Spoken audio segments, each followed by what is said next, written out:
Nesse momento, você está operando sob o efeito do pânico ou da euforia? Medo ou ganância? É a pergunta que eu faço em todos os vídeos, porque se você identificar esses dois sentimentos, certamente no mercado você vai se diferenciar da grande maioria das pessoas que investem, mas perdem dinheiro. Eu me chamo William, sou criador do canal Monetize Seu Dinheiro, e por aqui nós alinhamos análise técnica e análise de sentimento de uma forma sincronizada para potencializar os nossos resultados. E hoje, já como de costume, eu vou estar analisando o Bitcoin e eu vou buscar a resposta, né, tentar responder essa questão que todos estão fazendo, né, para mim no particular. Será que o Bitcoin atingiu o fundo de toda essa queda? Estamos em oportunidade de compra?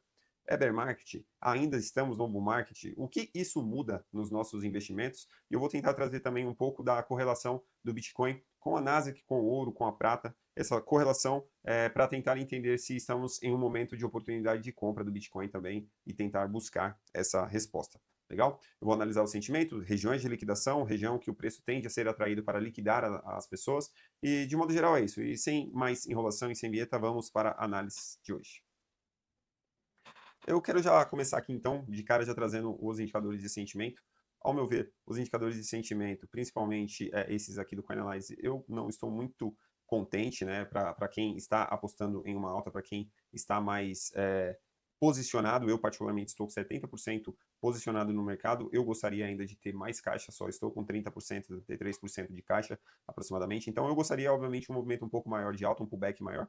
Então, ao meu ver, para mim, os indicadores de sentimentos não estão muito positivos aqui no curto prazo, né? Note que a gente tem um aumento de open interest com essa pequena queda, estamos tendo um pequeno aumento de open interest, e quando o preço tenta subir, temos queda de open interest, então mostra que, de modo geral, aqui no curto prazo, os indicadores não confirmam esse movimento de retomada. Sempre que chegamos próximo da casa de 70 mil dólares, estamos tendo essa queda de open interest. Os longs voltaram a subir um pouco, chegamos às regiões ali próximo de 2 longs para cada short. Agora, nesse último movimento, estamos tendo uma pequena queda, né? Estamos com 1,8 longs para cada short. Não é nada assim muito alto, mas ainda são mais pessoas abrindo short do que long.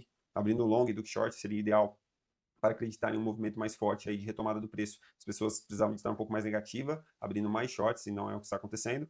Mas a taxa de funding rate, né, essa taxa que basicamente quanto mais negativa ela vai ficando, maior entra em uma probabilidade de um short squeeze, um movimento de liquidação dessas pessoas que estão apostando em short. Basicamente aqui é quando tem mais dinheiro em short e nas regiões acima é quando tem mais dinheiro em long. De modo geral, é isso. Se eu fosse explicar uma taxa de fund rate, eu precisava de gravar um vídeo só para isso, eu posso gravar se vocês quiserem, só deixar nos comentários que eu posso estar explicando, mas basicamente, a maioria das vezes, ó, por exemplo, esse movimento aqui, ó, dia 6 de fevereiro, né, a taxa de fund estava bem negativa, o que aconteceu com o preço, né, o preço, ele teve um movimento, né, de valorização, né, daqui próximo da casa daqui do dia 6 de fevereiro, isso mesmo, teve um movimento de subida, teve um movimento semelhante a um short squeeze, foi o que caracterizou aquele fundo momentâneo ali, foi próximo daquelas regiões, onde a taxa de funding estava muito baixa. De modo geral, quando a taxa de funding está, essa taxa, o funding rate, esse indicador está muito negativo, mostra que podemos estar diante de um movimento de short squeeze. Aqui, estamos em um movimento ainda neutro, para ficar mais negativo mesmo, eu precisaria de ter mais queda,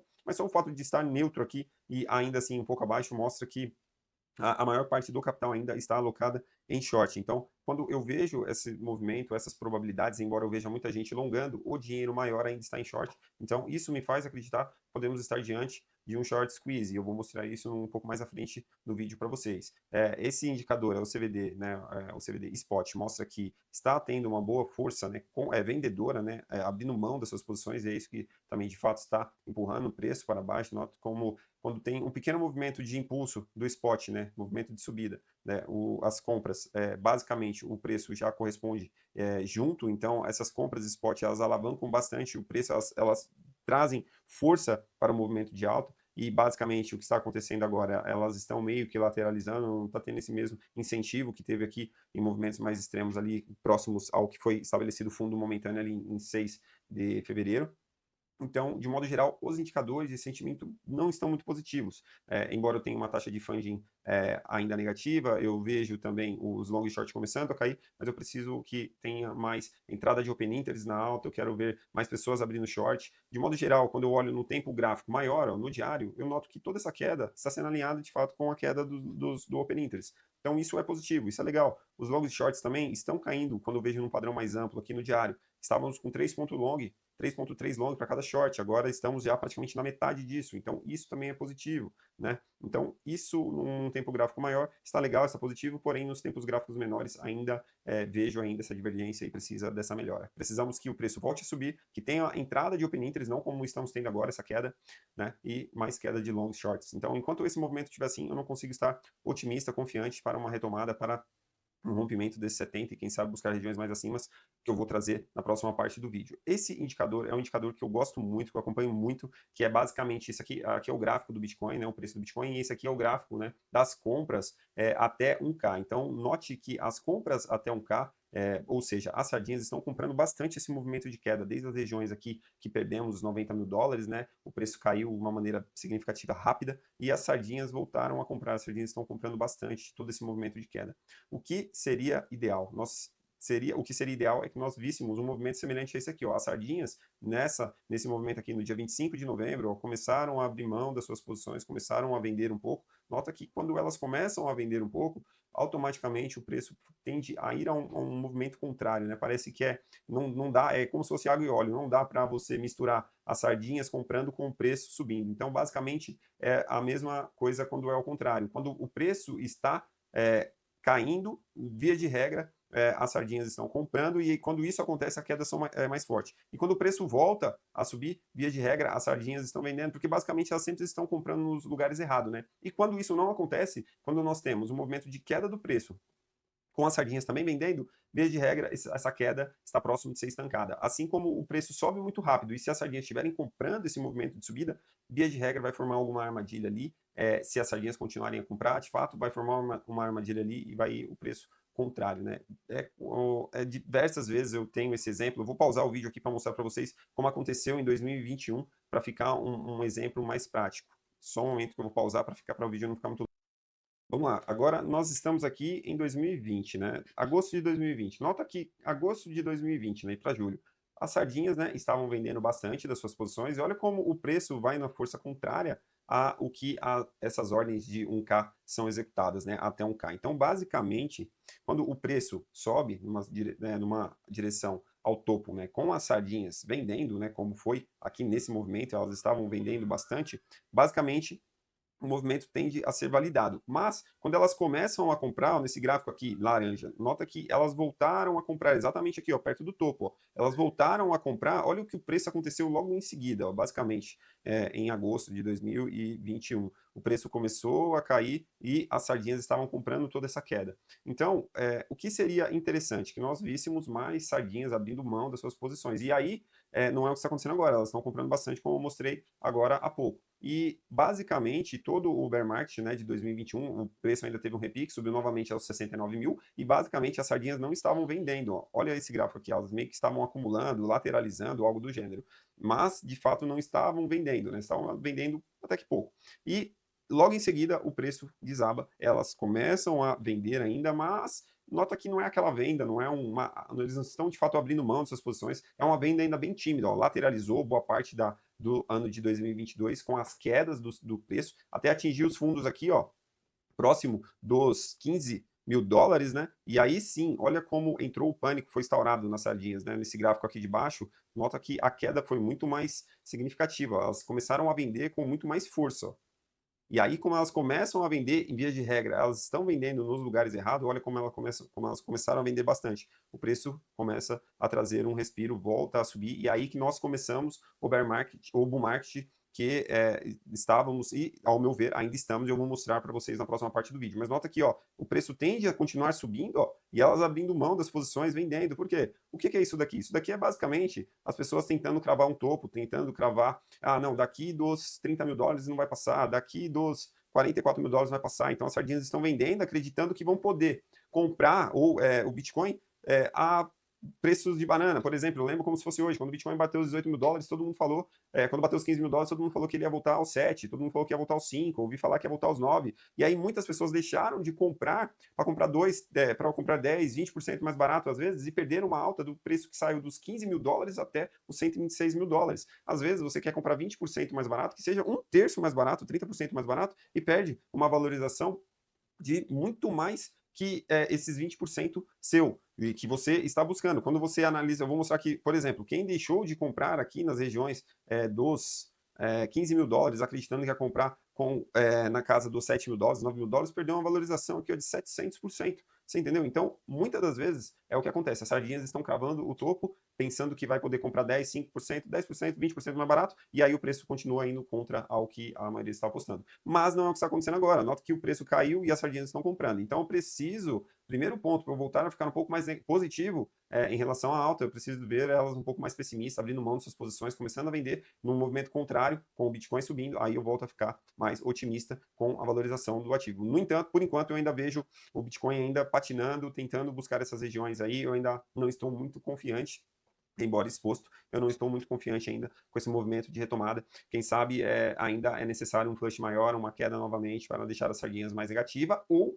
um movimento que o Bitcoin volte a subir de fato com força, que tenha open interest entrando e as sardinhas comecem a vender. Isso vai me deixar extremamente positivo, porque via de regra elas vendem e compram nos lugares errados. Então esse indicador eu gosto de acompanhar muito, eu mostrei para vocês aqui no gráfico aqui, o quanto ele é assertivo e o quanto ele é importante. Uma pausa rápida para o vídeo. Se vocês não é inscrito no canal, eu peço encarecidamente, se inscreva no canal, ative o sininho das notificações, dá um like, se você já é inscrito no canal, dá um like, divulga o canal para alguém, dá uma força aí. Eu estou começando com esse canal agora, é extremamente complexo e difícil produzir conteúdo, você tem uma dificuldade, você tem um trabalho incrível em estar produzindo e às vezes pouquíssimas pessoas visualizam, né, e as pessoas que visualizam não dão um like, então dá um like, deixa um feedback aí, vai me ajudar demais, vai me dar um ânimo para continuar aí nessa jornada aí, para trazer conteúdo de valor para vocês.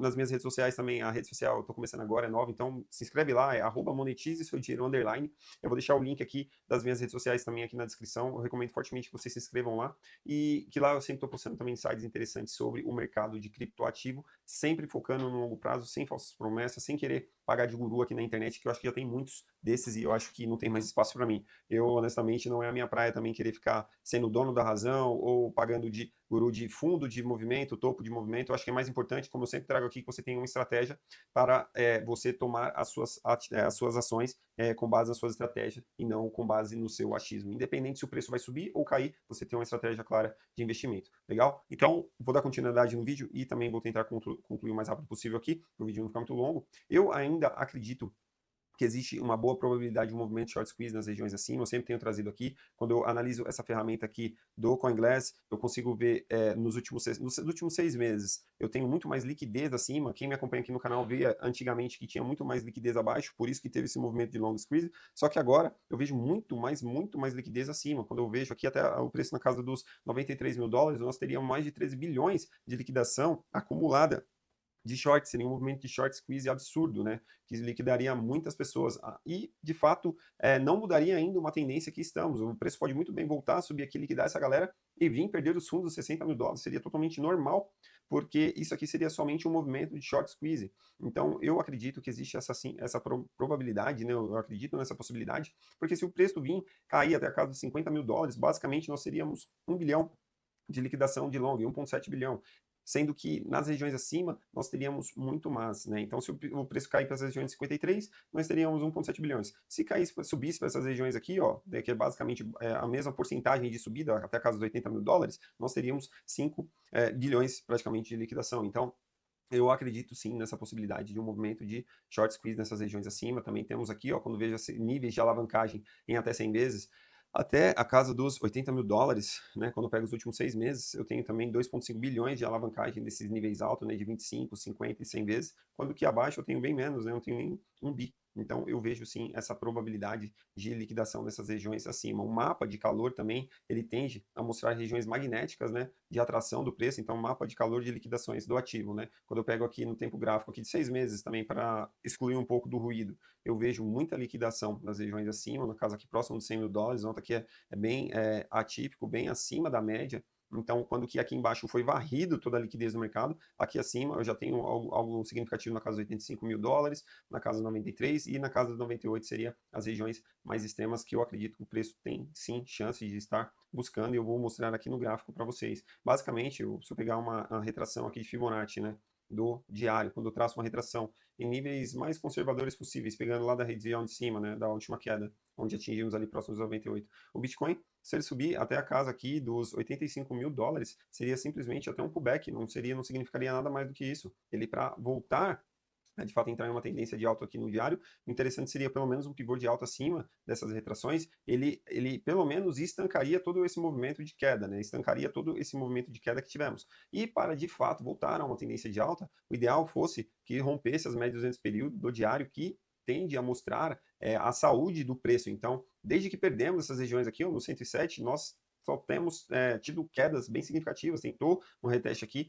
e perdeu mais. E basicamente essas médias elas nos mostram a saúde e a importância da alta. Então, se nós não conseguir romper essas regiões aqui, ainda assim estamos em uma tendência de baixa no diário, estamos em uma tendência de baixa ali e com o preço mais fraco. Então, precisaria, de fato, primeiro romper essas médias, essa retração de Fibonacci, né, para estancar toda essa sangria, e em seguida romper essas médias aqui que fica acima dos pelo menos 95 a 102 mil dólares. Então, por isso que eu também acredito que existe, assim, a possibilidade do preço voltar para essas regiões aqui, né, para liquidar essa galera que abriu muitos shorts nessa região, e aí sim, aqui vai ser a região em que o preço vai tomar uma decisão, se ele vai voltar para o bull market forte que estávamos tendo, ou se ele vai vir aqui perder essas regiões, não vai conseguir romper e vai vir querer testar, quem sabe, novamente essas regiões dos 60 mil dólares. Eu acho que existe sim essa possibilidade. Quando eu analiso o tempo gráfico de 3 meses, eu consigo observar que estamos em regiões importantes, né, de compra, ao meu ver, está em retrações perfeitas de Fibonacci aqui, ó, essa 0,618, então seria já regiões importantes de compra, regiões que eu estou de olho, que como eu já estou muito exposto, eu não fiz compra nessas regiões, eu gostaria de um pânico maior ainda, um flush maior, se houver. Se não houver, eu vou estar contente, porque eu já tenho 70% do meu caixa exposto, e eu vou estar surfando esse movimento de retomada aí do preço, e eu vou até mesmo cogitar abrir mão de algumas posições, começar a vender, né, partes das minhas posições, porque como eu sempre digo, não se trata somente de você ter estratégia de compra, você tem que ter uma estratégia de venda, né? E se o ativo ir contra a minha estratégia que eu estou esperando, eu também ter uma estratégia para, no caso, comprar em momentos de queda e vender em momentos de subida. Então, o mercado não está preocupado com a minha análise, se eu vou acertar, se de fato vamos ter um movimento de short squeeze agora, ou se de fato o ativo vai voltar a cair e não vamos ter o short squeeze. O mercado não está preocupado com isso. Então, é o mais importante que você tenha a sua estratégia. Então, a minha estratégia é, se o Bitcoin começar a perder esses movimentos dos 60 mil dólares, em um FOMO mais, um FUD mais espalhado pelo mercado, as sardinhas começando a vender, né? E nós continuarmos tendo queda de open interest com toda essa queda. Eu ver um movimento de pânico generalizado, eu vou voltar a comprar e aí eu vou me expor o resto do meu caixa ali, pelo menos os outros 30% que eu tenho. Se o ativo voltar a subir, eu vou estar realizando posições naquelas regiões de liquidez que eu trouxe do CoinGlass ali, a partir ali dos 93, 98 mil dólares. Honestamente, tem essa região, esse gap que eu deixei marcado aqui na casa dos 83 mil dólares, né, que vem da casa dos 76 até os 83, é um gap do CME que foi formado, via de regra esses gaps são fechados no decorrer dos próximos dias, então essas regiões pode ser que eu considere rebalancear o meu caixa para poder estar comprando mais Bitcoin caso tenha mais queda, mas eu acho extremamente importante e eu sempre trago aqui a importância da cautela de você querer muitas das vezes comprar. Vender agora, você realizar um prejuízo nessas regiões, que a maioria dos investidores estão no prejuízo agora, realizar um prejuízo nessas regiões, querendo, quem sabe, comprar o Bitcoin em 30%, 28% mais barato, quem sabe nas casas de 50 mil dólares, e perder um movimento de expansão do preço até os topos históricos ali, de pelo menos 80%. Né? Então é extremamente arriscado. Quem vendeu nesse fundo de 60 mil porque acreditava que o preço ia buscar os 40 mil dólares, os 49 mil dólares, se frustrou porque já tivemos uma valorização do fundo de pelo menos 15% em relação ao dia de hoje. Então nota como isso é perigoso. Né? Se de fato você já está exposto, ao meu ver, eu, como já estou exposto, prefiro estar exposto nessa volatilidade, caso o ativo continue caindo, do que eu, de fato, vender agora, querendo comprar 10, 20%, quem sabe até 30% mais barato, e perder essa valorização que ele também pode estar tendo nos próximos dias, nas próximas semanas, nos próximos meses. Então, por isso que eu digo que o foco é focar no longo prazo, mesmo porque as pessoas estão questionando, estamos no bull market, estamos no bear market, em qual região que nós estamos agora nesse momento. Vamos lá. O que eu observo? O que eu observo? Vamos lá. O que caracteriza o bear market? O bear market, o que caracteriza o bear market, você tem que ter um pivô de baixa no mensal, né? Ele tem que perder ou o fundo anterior, que é os 75 mil dólares, ou formar um pivô de baixa, né? Tem um repique dessa, vou apagar isso aqui para ficar mais fácil. Tem um repique dessas regiões aqui, né? Quem sabe o preço subir para certas regiões e formar um topo descendente ao anterior e perder os fundos, né? Que seria algo semelhante como ombro, cabeça e ombro. Então, isso é as duas possibilidades, né? Porém, nenhuma das duas aconteceu. Nós não tivemos o pivô de baixa ainda, e nós não perdemos o fundo anterior também. Nós não tivemos o topo descendente e não perdemos o fundo anterior. Por quê? Porque isso é no mensal. Tem 18 dias ainda para o mês fechar. Então, se o ativo conseguir fechar acima dessas regiões aqui de 75 mil dólares, nós não perdemos os fundos. Então, não pode caracterizar o bull market, ou bear market. E não pode descaracterizar a tendência de baixa no mensal. Então, legal, você saber disso muda o que nos seus investimentos? Nos meus investimentos, sinceramente, não muda nada. Não interessa se é bull market, se é bear market, mesmo porque se eu gritar bear market agora, seria oportunidade de compra ou de venda? Basicamente, oportunidade de compra. As pessoas acham que no bear market é onde você vai vender o ativo. Muitos investidores iniciantes pensam nisso. E não é. O bear market é onde você constrói toda a sua riqueza, onde você constrói seu patrimônio. Eu, basicamente, todo o ano de 2022 que o ativo caiu, que estava caindo forte, eu estava comprando. Entendeu? E o meu preço médio ficou em 24 mil dólares. E eu pude fazer vendas acima dos 100 mil dólares. Todas as minhas vendas do Bitcoin eu fiz acima dos 100 mil dólares. Então eu valorizei meu capital em mais de 4, 5 vezes. Então o bear market não interessa se nós vamos entrar em um bear market, se estamos em um bear market. O que interessa é que você tenha a sua estratégia. A estratégia é clara. Se o ativo cair, você tem que ter um caixa importante para poder estar fazendo compra. Se você não tem mais caixa, agora é a hora de você surfar a queda e aguardar um movimento de retomada do preço. Porque não compensa, na minha visão, você correr esse risco de vender o ativo agora para comprar 20, 30% mais barato, sendo que o potencial dele de valorização é muito maior do que 20, 30%.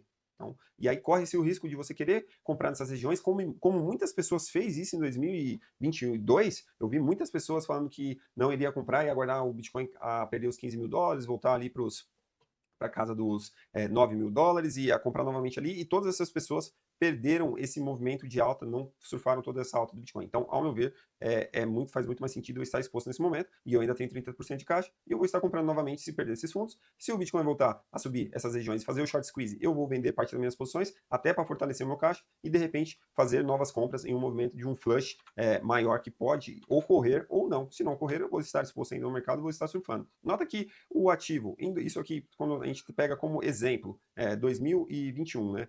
2021, 2022, quando você pega esse exemplo, né, o RSI ele atingiu níveis extremos de sobrevenda, né, nas regiões aqui, quando o ativo chegou próximo dos 18 mil dólares. E ainda teve o último flush, que foi onde assustou a maioria das pessoas, a galera, muita gente saiu do mercado, que eu acredito que, se eu não me engano, foi na época da FTX, que teve o quebra da FTX. Então, nota-se que mesmo nós tendo esse flush que estivemos agora, estando em níveis de sobrevenda, semelhante ao que estávamos em 2022, ainda é possível que tenha, assim, uma nova queda, um novo rompimento desse daqui, para terminar de liquidar os apostadores de alta, para deixar o mercado em extremo FUD, ali, em extremo medo, e aí sim, posteriormente, nós voltar a retomar a alta. Mesmo eu sabendo disso, para mim ainda faz sentido eu estar exposto a essa queda, quem sabe aqui, de até 28%, 30%, e aí sim eu poder fazer mais exposição com o restante do meu caixa para tentar surfar um movimento de retomada, do que de repente eu vender agora para querer comprar 20, 30% mais barato e eu perder uma valorização simples. Ele fazer um pullback para retomar aqui, ó, para ter mais quedas, um simples pullback até as regiões de 99, 98 mil dólares, já é 42% de valorização. Então, essa é a minha estratégia, eu não mudo e é o que eu estou seguindo. Por isso que eu digo, não importa se vamos acertar para onde o ativo vai. O mercado nem está preocupado com a sua análise. O que importa é que você tenha uma estratégia clara para isso. Então, já temos indício, sim, de fundo, ou pelo menos estar próximo desse fundo. Porém, é sempre importante que você tenha a sua estratégia clara para tomar a sua decisão, independente de que você acerte ou não. É mais importante do que você acertar nas suas análises, é você ter uma estratégia, porque inevitavelmente, quando você errar, você vai saber o que fazer. Então, se você não tiver uma estratégia clara, quando você errar, você não vai saber o que fazer. Então, é importante que você tenha a sua estratégia para saber o que fazer quando a sua análise e contra o mercado e contra a sua análise. E aqui eu já vejo, já quando eu faço a correlação do Bitcoin com o ouro, eu vejo o ouro, né, nesses níveis aqui de suporte, de resistência. Então, é uma região que o ouro, tecnicamente, encontra resistência para passar de valorização em relação ao Bitcoin. As médias desse período aqui nunca havia sido rompida, né? E está rompendo agora, rompeu agora. Então, qualquer desvalorização, eu acho altamente improvável que o ativo suba de uma vez sem pelo menos retestar essas regiões, já seria uma desvalorização do ouro frente ao Bitcoin de 43%.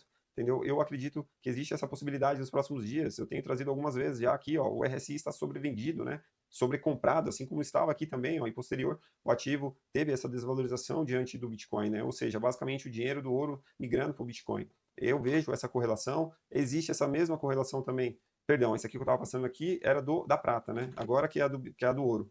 Então, basicamente, aquela relação com a prata eu também vejo aqui com o ouro, ó. É praticamente a mesma coisa, a média de 200 período aqui do semanal extremamente sobrecomprado, né, no RSI, e qualquer desvalorização simples até as médias atuais aqui, ó, já seria 30%, 27%. Isso se ele não voltar para as bases inferiores, que seria até muito mais. Então, eu estou observando isso, eu vejo essa possibilidade nos próximos dias, nas próximas semanas. Então, toda essa região que nós estamos em regiões de oportunidade do Bitcoin. Para de tentar caçar um fundo universal e fracione as suas ordens, né, e tenha a sua estratégia ali de investimento, não fique com um número psicológico na sua mente que você está fadado ao erro. Aqui, o Bitcoin contra a Nasdaq, ele está desvalorizado, ó, em níveis de sobrevenda, semelhante ao que foi aqui também, ó, em julho de 2022. O ativo ficou nessas regiões abaixo e posterior teve uma valorização dos fundos aqui, ó, entre 280% a mais. O Bitcoin valorizou mais do que a Nasdaq. Então, eu acredito que, do mesmo jeito que o Bitcoin caiu muito mais forte que esses mercados nos últimos dias, em um momento de que o ativo volte, ele vai se valorizar muito mais, assim como já ocorreu historicamente. Óbvio que nós não podemos simplesmente analisar o passado e achar que vamos ter uma previsão do futuro. Mas o passado serve como base para nós ter um parâmetro da melhor estratégia a ser tomada, do que, via de regra, o preço faz, porque o mercado ele é um ciclo e ele se repete. Se eu fosse mostrar essas outras correlações que houveram antes do ciclo ainda de 2021, o vídeo vai ficar muito longo, mas tudo isso que eu te passei aqui no ciclo de 2021 foi semelhante em outros ciclos também, as sardinhas comprando, as sardinhas vendendo. Então, basicamente, o que eu estou de olho é nisso. Eu preciso de ver essas melhoras nos indicadores de sentimento para eu voltar a ficar confiante, para eu voltar a acreditar no movimento de alta mais significativo, mas eu já tenho a minha estratégia traçada. Independente se o preço subir aos 100 mil dólares hoje ou cair aos 50, eu já sei o que eu vou fazer. Então não importa para onde o preço vai. É óbvio que para mim seria mais satisfatório ver o ativo subindo agora que eu estou 70% exposto. Mas se o preço cair dessas regiões que eu pré-defini também com base dos meus indicadores, com base das probabilidades estatísticas, eu também vou estar satisfeito em poder fazer boas compras. Então é isso. O que se trata não é de saber se o preço vai subir, se ele vai cair. O que se trata é você saber a sua estratégia. É o que eu sempre tento trazer para vocês aqui. Legal? Então é isso. Eu espero que vocês tenham gostado. Se vocês gostou, dá um like, se inscreva no canal, ativa o sino das notificações, me siga nas redes sociais, vai me ajudar demais. Eu volto a te pedir aí, deixa um like, vai me ajudar muito, vai me dar um ânimo legal aí para continuar produzindo conteúdo, um conteúdo de valor, atípico. Tento trazer algo totalmente à parte do que a grande maioria das pessoas trazem no mercado. Legal? E a gente se vê aí numa próxima análise.